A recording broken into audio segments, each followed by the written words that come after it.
हरतालिका तीज का व्रत है।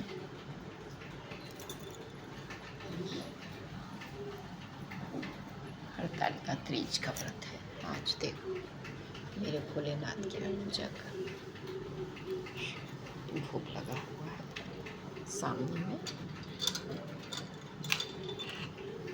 ये मैं भोग चढ़ा रही हूँ भगवान जी।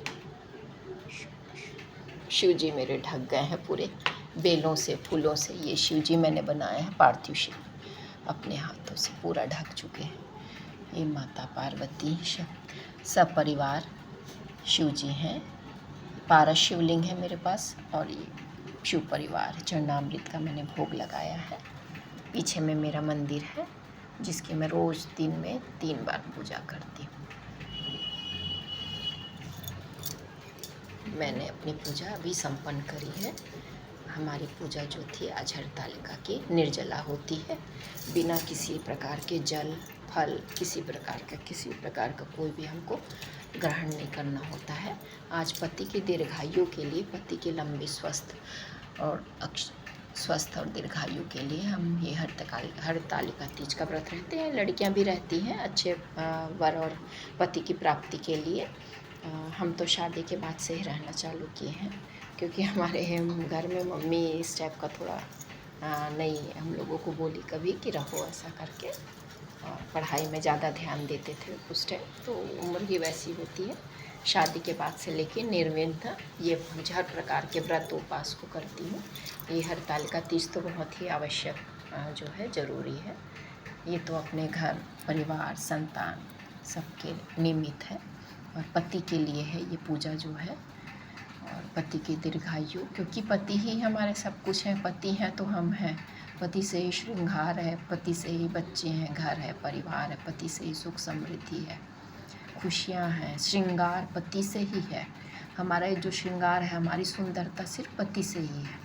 पति के साथ ही हमारी सुंदरता है, और पति के लिए हमको ये लंबी आयु के लिए, उनकी दीर्घायु के लिए, वो स्वस्थ रहें, अच्छे रहें, हमेशा खुश रहें, उनके लिए हम ये व्रत करते आए हैं। ये हमारे हिंदू सनातन धर्म में हमेशा से चला रहा। हमारे बड़े बुजुर्ग भी करते आए हैं। हमारे को ये सब संस्कारों में यही हमें दिया गया है। कम से कम हम रीति रिवाज को आगे बढ़ाएं, और अपने बच्चों को भी। आजकल की लड़कियों को माएँ भी नहीं बोल रही, ना बहुओं को बोल रही हैं, जबकि माता का ये फ़र्ज़ है कि अपनी बहू को और बेटी दोनों को सिखाएं।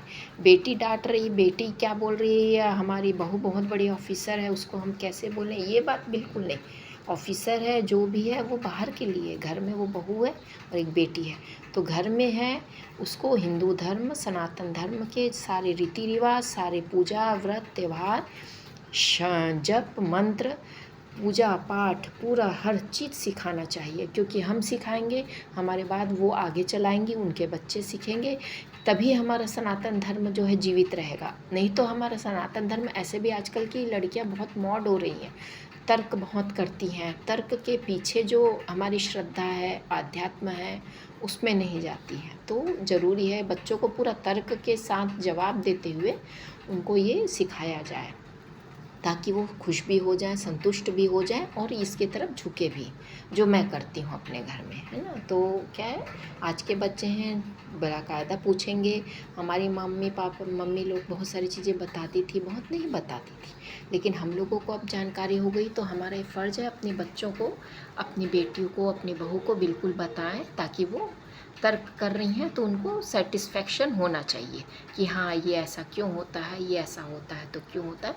जैसे ये फुलेरा मैंने बनाया है, ये मैं शादी के बाद से मैंने भोलेनाथ से एक वो लिया हुआ था, वचन दिया हुआ था कि मैं हर साल पूजा करूँगी, फुलेरा के साथ पूजा करूँगी।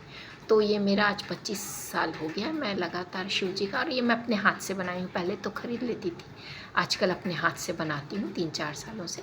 ये मैंने अपने हाथ से बनाया है फुलेरा, देखिएगा बहुत ही खूबसूरत बना है। वैसे तो बाज़ार के जैसा नहीं बना है, फिर भी मैंने अपनी तरफ से पूरी कोशिश की है कि बहुत सुंदर बने। ये मैं बाकायदा पूरा श्रृंगार के साथ मैंने अपने पूरा सुहाग का पहना हुआ है, और पूरा श्रृंगारित होके पूजा पाठ कर रही हूँ। जो श्रृंगार है यही तो सब कुछ है। निक्की हेलो। जी जी।